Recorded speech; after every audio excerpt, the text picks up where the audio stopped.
এবার আইপিএল 2025 শুরু হওয়ার কয়েকদিন আগেই শাহরুখ দিল এবার মহা চমক, যেটি হচ্ছে ভারতের 33 বছর বয়সী তারকা অলরাউন্ডার শার্দুল ঠাকুর ছিল আইপিএল 2025-এর মেগা নিলামে অবিক্রি ক্রিকেটার। কিন্তু শার্দুল ঠাকুরের মতন খেলোয়াড়কে কিনতে চায়নি কোনো ফ্র্যাঞ্চাইজি। তবে এবার তার ভাগ্য খুলে গিয়েছে। এবার তিনি 2025 আইপিএলে আবারও এন্ট্রি নিচ্ছে। তবে প্রসঙ্গত 2024 সালে আইপিএলে শার্দুল ঠাকুর চেন্নাই সুপার কিংসের দলের হয়ে খেলার সুযোগ পেয়েছিলেন এবং সুযোগ পেয়ে বেশ দারুণ প্রদর্শন দেখিয়েছিলেন শার্দুল। তবে এবার আইপিএলের 18তম মৌসুমে তাকে কলকাতা নাইট রাইডার্সের দলের হয়ে খেলতে দেখা যাবে।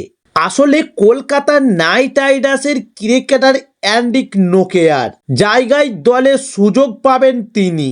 জানা গিয়েছে 2025 সালের আইপিএলের মেগা নিলামের সময় 6,50,00,000 টাকায় নোকেয়াকে দলে নিয়েছিল কলকাতা নাইট রাইডার্স। কিন্তু বর্তমানে তিনি চোটের কারণে ক্রিকেট থেকে দূরে আছেন এবং সময় মতো সেরে ওঠা তার পক্ষে বেশ কঠিন বলে মনে হচ্ছে।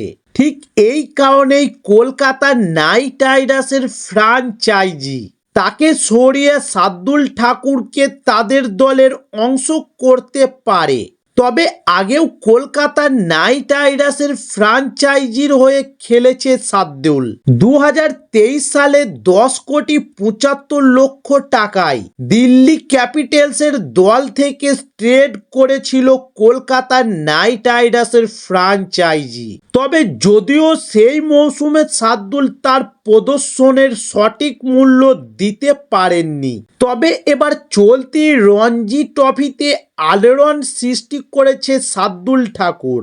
রঞ্জিতে বেশ ভালো অলরাউন্ডারিং প্রদর্শন দেখিয়েছেন তিনি। আপাতত শার্দুলের ব্যাট থেকে একটি শতরান ও দুটি অর্ধ শতরানের বিনিময়ে 396 রান দেখা গিয়েছে। পাশাপাশি বল হাতেও 8 ম্যাচে 29টি উইকেট নিয়েছেন।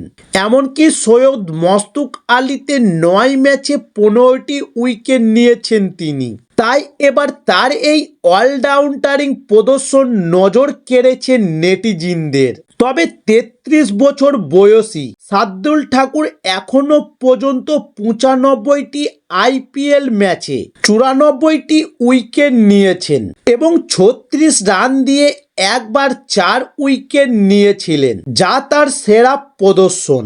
এছাড়াও ব্যাট হাতে 138.91 স্ট্রাইক রেটে 307 রান বানিয়েছিলেন এবং কলকাতা নাইট রাইডার্সের দলে থাকাকালীন রয়্যাল চ্যালেঞ্জার্স বেঙ্গালুরুর বিরুদ্ধে 68 রানের ইনিংস বানিয়েছিলেন, যেটি তার আইপিএল ক্যারিয়ারের সেরা ইনিংস।